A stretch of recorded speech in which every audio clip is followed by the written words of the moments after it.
It has been a minute since I've been on YouTube, so much so that I kind of feel like I should do another quick introduction, just because some of y'all haven't seen me for like 2 years, so you might need a reminder, and I don't know, maybe this is the first time watching for some of y'all.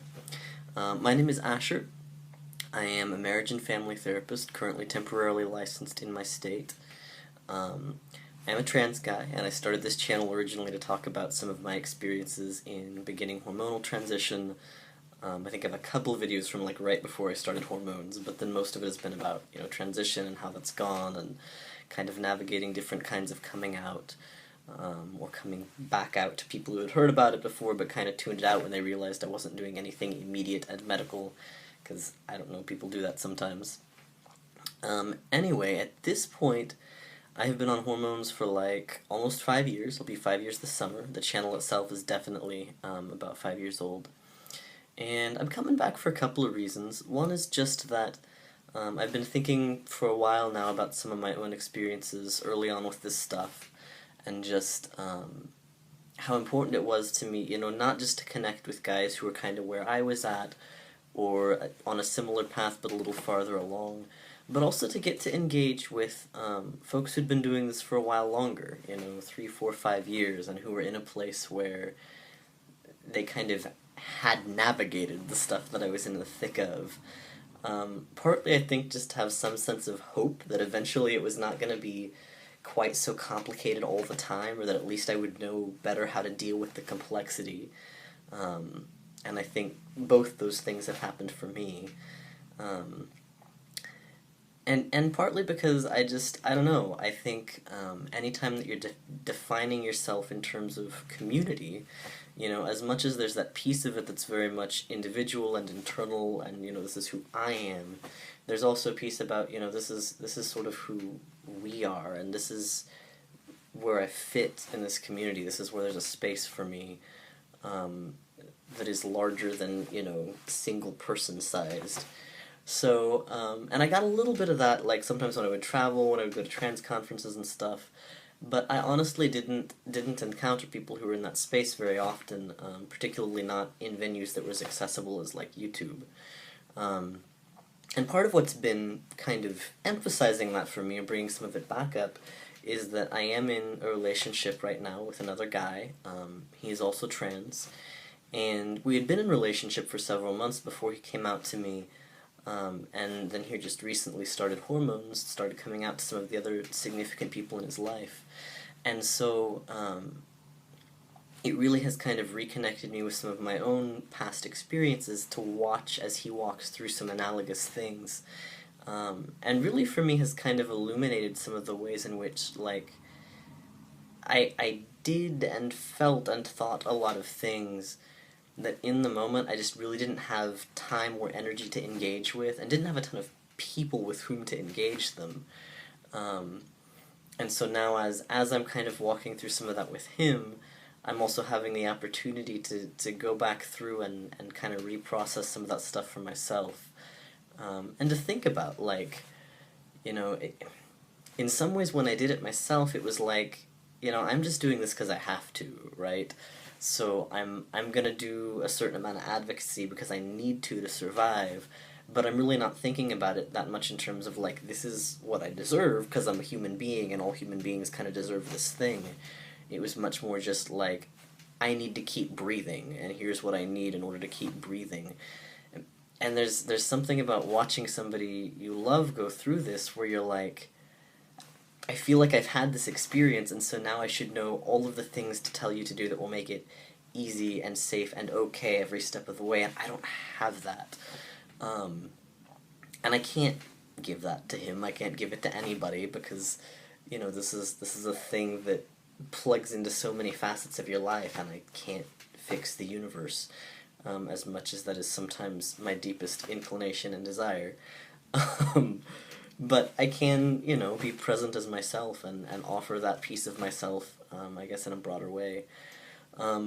Part two is it's been really interesting for me, as someone who most of the time reads, at least to new people, as cisgender, to go through this experience as a partner, and sometimes not be read as a transgender person at all. Because I am very out. I've done quite a bit of trans advocacy, and just sort of speaking from a place of trans experience, both in my local community and then at more of a national level with a couple of organizations. So lots of people know I'm trans. I'm kind of a visible figure in several of the communities that I walk through. I'm not really intentionally stealth anywhere. And I know that there are contexts, sometimes in my work as a therapist, and certainly in the day job that I'm quitting in like 4 days, where people just, it's not something people assume is even like a valid possibility. And so I have people who I know are like Facebook friends where I post regularly about being trans, but it just kind of goes up here because I read in this very sort of normative binary way these days. And I think people sometimes pick up like a little bit of a queer vibe, especially, you know, now that we go out and everybody sees us being two boys together. But I don't think people anymore typically look at me and assume trans. But, so I'm making this video, like, partly based on my own experiences, partly based on some of what I'm seeing with him, and partly just because, like, I'm starting to see bits and pieces of this other experience of being a partner, being a family member, where my experience of being trans is really not the thing at the center of it. And it's been really interesting to engage some of that, because, you know, I'm still, like, there are ways that some of this stuff is framed by cis folks that I find really problematic, right? Like, I've talked before about the narrative about, like, oh, my child has died, and now there's this new person who I have to, like, learn to love and accept, and I'm like, I'm still here, guys. Like, go get your own therapy and don't inflict this shit on me.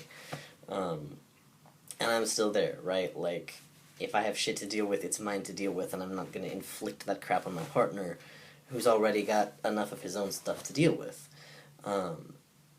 And there are like little pieces of that kind of emotionality that I've experienced, and I wouldn't label it in the same way, I think, and I probably don't even experience it in the same way because I've been through it as the trans person in that equation.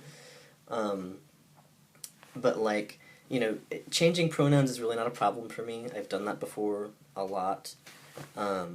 Walking in the world as a gay couple is not a problem for me. I've done that before a whole lot, and I'm actually way happier being the gay couple making out at the gay bar than I was, like, reading as that creepy straight couple making out at the gay bar, even though neither of us has ever identified as straight. Because biphobia, right? But also because straight privilege. So there's that weird intersection thing happening there. So those pieces, like, are not really an issue for me. One of the things that was hard that surprised me was calling him by his name, right? Because, like, here's my partner, he's standing right in front of me. I know this is the person I'm addressing, and when I'm calling him Aaron, it's like there's not the right set of emotional associations there yet. And it's actually changing, like, the more time we spend together and I use that name, the more it sinks in that, oh, that's right, like, that's this person here that you're addressing. But it almost felt for a while like I was cheating on him, right? Because he's right there, I'm talking to him, but I'm using these affectionate terms, or we're in, like, a close, intimate setting, and my brain's just kind of going, that's not the name that you use in this setting to talk to this person, and I'm like, shut up, brain, yes it is now. But I saw there for a moment, like, that disconnect that my parents especially have tried to narrate to me of, like, I know you're still here, and also I sort of feel like you, like, killed my innocent daughter who is now gone. And I'm like, I'm not quite there, but I kind of get a little bit more of what you meant now. So I don't know. That's basically what I've got for now. Here's my intro video. I'm back, I guess. I'm sure I'll think of some other things to talk about. Hello again. I meant to include this the first go-round and totally missed it. My partner's channel, if you would like to follow him, is up on YouTube under Aaron L. He's posting a lot of videos right now just kind of around transition, trans identity. We'll probably do some really disgusting couples videos at some point, so y'all can watch for that here or there or maybe somewhere else. I don't know yet. Anyway, that's Aaron.